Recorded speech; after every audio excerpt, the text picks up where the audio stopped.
Kailan nga ba iginagawad ang Witness Protection Program para sa mga iniimbitahang mga witnesses, mga resource person na nagsasalita upang ibulgar ang mga tao sa likod ng isang krimen?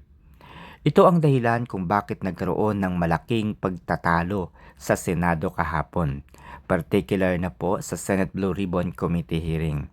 Ito po ay nang matapos i-invoke ni Senator Rodante Marcoleta ang hinihiling po ng mga diskaya na isailalim sila sa Witness Protection Program. Ang dahilang ito, mga kaibigan, ang naging daan upang magkaroon po ng pagtatalo sa pagitan nina Ping Lacson at Rodante Marcoleta. Ito rin po ang naging dahilan kung bakit nagkaroon din ng pagtatalo sa pagitan ng DOJ Secretary Jesus Crispin Remulla at ni Attorney Rodante Marcoleta. Ito rin ang dahilan kung bakit nagkaroon din ng isang pahayag ang isang mambabatas at sinabing sometimes kailangang baluktutin din ang batas upang pagbigyan ang mga Pilipino. Isang napaka-powerful na salita na kung iisipin natin, mga kaibigan, ay parehong may punto ang dalawa. Ayon kay Secretary Remulla, maaaring isailalim sa Witness Protection Program ang mga diskaya kung isasauli nito ang pera na kanilang nakulimbat sa mga proyekto sa DPWH. Bilyon-bilyon daw ang kanilang nakuha, kaya kaya nilang protektahan ang kanilang sarili.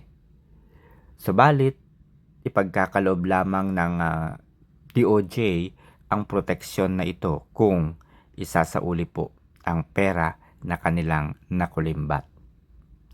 Ayon naman kay Senator Erwin Tulfo, kinakailangan din namang baluktutin ang batas upang mapagbigyan ang maraming Pilipino. Ano po ang ibig niya sabihin dito? Para po itong pagsang-ayon sa opinion po ng DOJ Secretary. Kaya nga po, napao na lamang ang Secretary ng DOJ sa naging pahayag na ito ni Erwin Tulfo. Sa bagay, mga kaibigan, bilang isang Pilipino na nagbabayad ng buwis, karapatan natin na malaman kung saan napupunta ang tax na ating ibinabayad o kinakaltas mula sa ating mga sahod, sa ating mga kinakain, sa ating mga ginagawa. Karapatan natin na alamin kung ito ba ay napupunta sa tamang lugar, sa tamang bagay.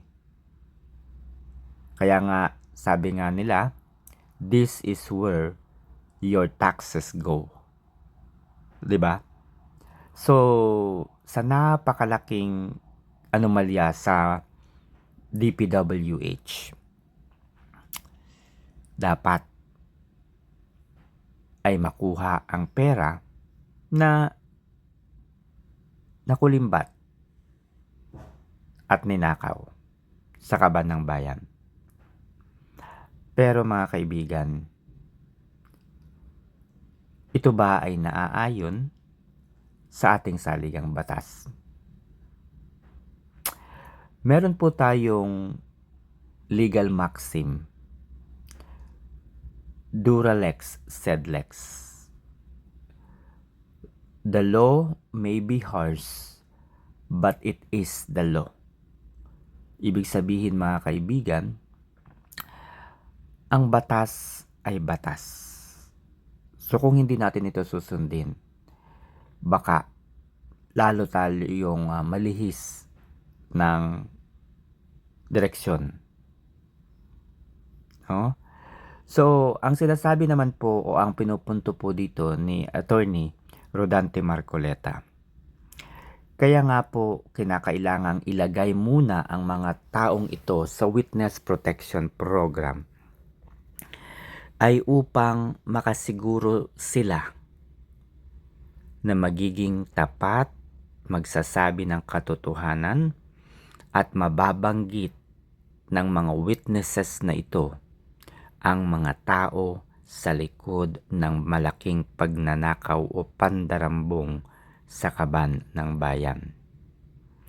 Sapagkat sinisigurado po ng Witness Protection Program na ang whistleblower ay safe.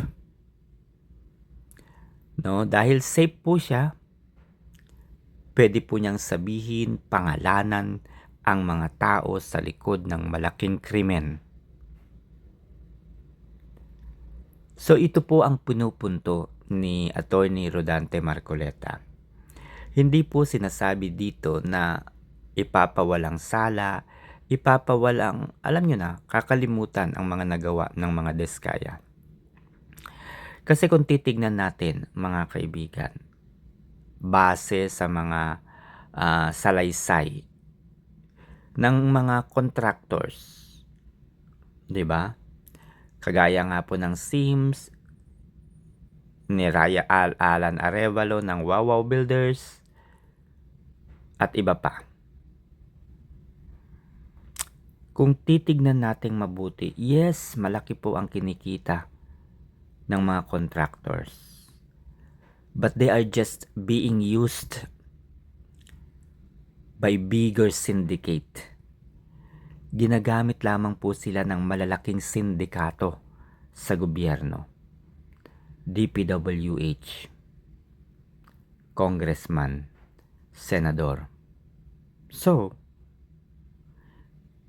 kung ang pinupunto po dito ni Jesus Crispin Remulla, malaki ang kinikita, ang kinikback nitong contractors na ito, hindi ba mas malaki ang nakupunta sa mga senador, sa mga congressman, sa mga ahensya po ng gobyerno, particularly sa DPWH?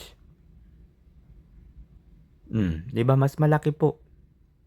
Kung titignan po natin, mas nandoon po yung threat. Ibig sabihin, dahil malaki po, bilyon-bilyon po yung nakuha ng mga opisyal ng pamahalaan na ito, kaya po nilang ipapatay ang isang whistleblower.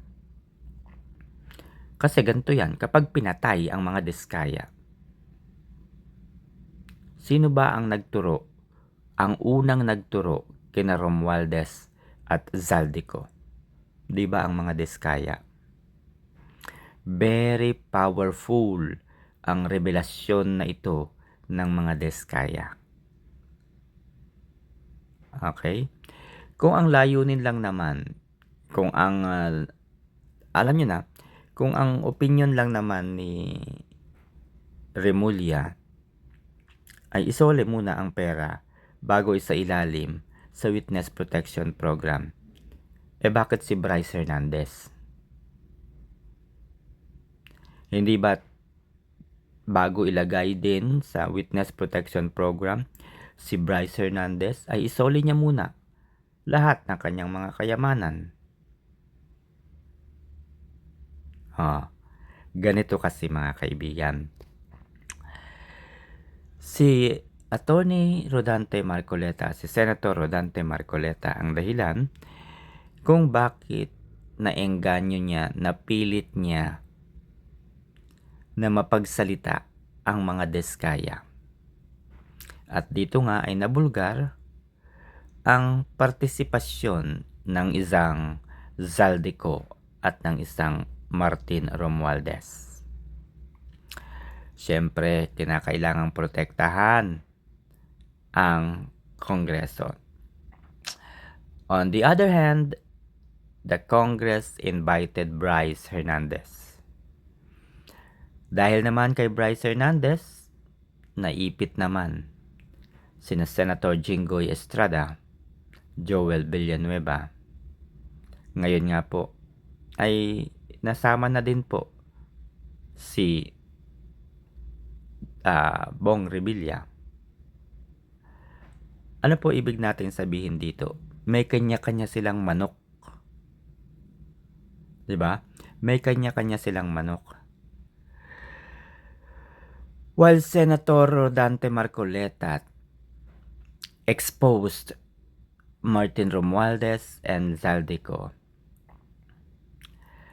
Lacson naman was exposed the senators. Nandyan si Joel Villanueva, nandyan si Jingo Estrada, nandyan po si Bong Revilla through Bryce Hernandez. Kaya nga napag-usapan nila kahapon, sino ba daw ang nagsasabi ng totoo between Hernandez and Descaya? Di ba? So, pansin ninyo mga kaibigan, pareho po silang mayroong pinoprotektahan. Pero, hindi natin yan pag-uusapan, yung pinoprotektahan na yan, guys. We are not going to talk about sino ba yung pinoprotektahan dito. Ang pinag-uusapan natin dito ay kung ano ang nakasulat sa ating saligang batas. Ano nga ba yung tinatawag po nila ditong restitution? Ibig sabihin po dito, ito po yung pagbawi doon sa perang ninakaw bago isailalim sa Witness Protection Program. Mali po sa aking pananaw, sa aking opinyon, sa aking palagay. Mali po yung ganitong gawain. Kasi kung ganito po yung gagawin natin, di pwede nating sabihin na ikulong na si Martin Romualdez. Ikulong na si Zaldico. Bawiin na. Bawiin na yung pera sa kanila. Ngayon, kung gusto nilang isailalim sa Witness Protection Program, soli muna nila yung pera na ninakaw nila.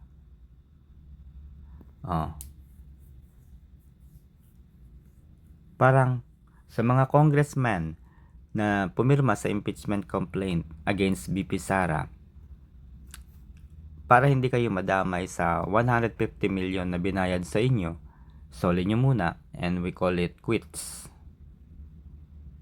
Diba? Pwede ba yun? Papayag ba yung mga yan? Di lumabas na guilty sila? So, technically, mga kaibigan, hindi pa naman po convicted ang mga Descaya. Hindi pa rin naman po convicted sina Bryce Hernandez. No one is convicted para sabihin o para sabihan sila na isoli muna yung pera na ninakaw. Yes, kailangan pong maisoli ang ninakaw na pera. But it's not what law is telling us. Sampahan ng kaso and let the court decide, assess, and investigate. Yun lang. Sila na bahala. Ang magiging tungkulin na lamang ng legislative branch of the government is ipagpatuloy po yung legislative hearing na ginagawa nila in aid of legislation. Ano-ano po yung mga in aid of legislation na maaari nilang isumite? Mga panukalang batas na maaari nilang isumite o isubmit. Ito po ay maayos, malinaw, transparent, mabilis na paglalabas ng pondo mula sa gobyerno patungo sa recipient ng pera. Paano ito maisasakatuparan? Sa pamamagitan ng pag-i-improve sa teknolohiya. Then we can change the process. we can put this process in a blockchain. Yan. Isa po yan sa mga maaaring panukalang batas. Sa pag-assess ng proyekto, kailangang merong malinaw, maayos, tapat na validation and assessment. May counter-checker. Okay? May counter-checker. Ibig sabihin, dapat yung pinakang pinuno ng ahensya nandoon sa lugar kung saan siya po ang magbabalidate sa mga report ng mga engineers, sa mga report ng mga field engineers. Ibabalidate po ng hepe o pinuno ng isang ahensya. For example, DPWH. Ibabalidate po ng DPWH, nandoon siya mismo. Para nang sa gayon, kung mayroong mga makitang ghost projects and so on so forth. Kung mayroong mga makitang substandard na mga proyekto, the head of DPWH may be held accountable. Diba? So, yung mga ganun po na mga panukalang batas. So, ipagpatuloy lang nila yung ganyan. Pero the investigation, kung sino talaga ang nasa likod, kung sino talaga ang mastermind, let the court decide. Diba? Let the court decide. So, I don't know kung mag-a-agree kayo dito ha, mga kaibigan. I don't know kung mag-a-agree kayo dito. Since na-identify na ang mga tao sa likod ng malaking krimen na ito, syempre hindi po ligtas dito ang mga diskaya, yung mga managers, may-ari po ng mga top 15 contractors,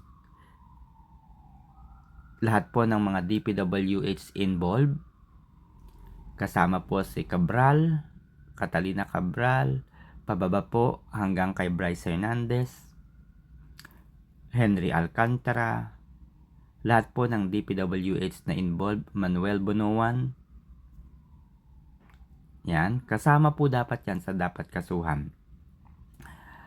House Speaker Martin Romualdez, Zaldico, at iba pang mga yung 15 ba yun o 17 na mga congressmen, party list congressman na involved na ipinangalanan po ng mga diskaya. Kasama po ang mga senador, Jinggoy, Joel Villanueva, sino nga ba isa? Bong Revilla. Siyempre yung counterpart po ni Zaldico sa Senado, Grace po. Ayan. So dapat yan, kasuhan na sila. No, kasuhan na sila. Kasi obvious naman na sila talaga yung involved. Pasok sila talaga sa banga. So dapat yan ay kasuhan na. Let the court further investigate the matter. Let the court do the further evaluation, assessment, kung ano man ang investigasyon na kaya pa nilang gawin. Gawin na nila. At mag-focus na ang Kongreso and Senado sa pag-iisip ng mga panukalang batas kaugnay po sa maayos, malinaw, transparent o mabilis na proseso, malinaw na budgeting ng DPWH. O, di ba? E di nakagawa sila, nakakilos sila.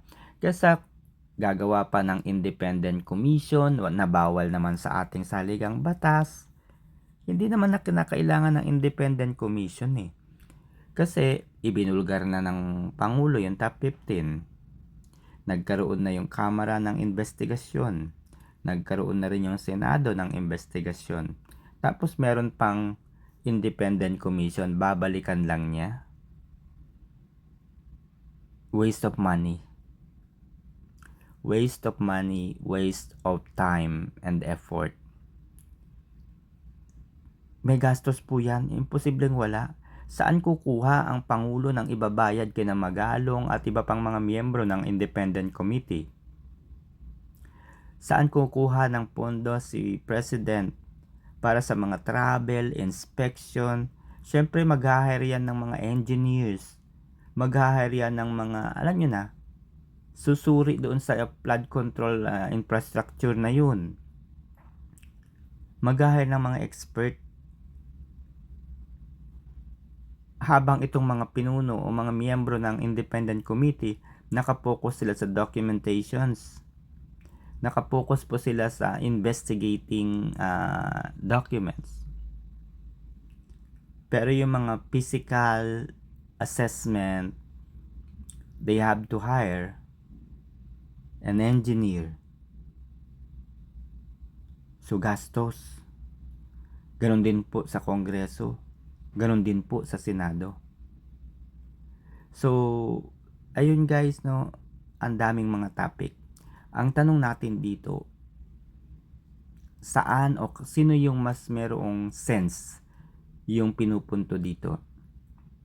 Yung punto ba ni Rodante Marcoleta na ilagay sa Witness Protection Program ang mga diskaya and let them talk, mention, and reveal lahat ng pwede nilang i-reveal?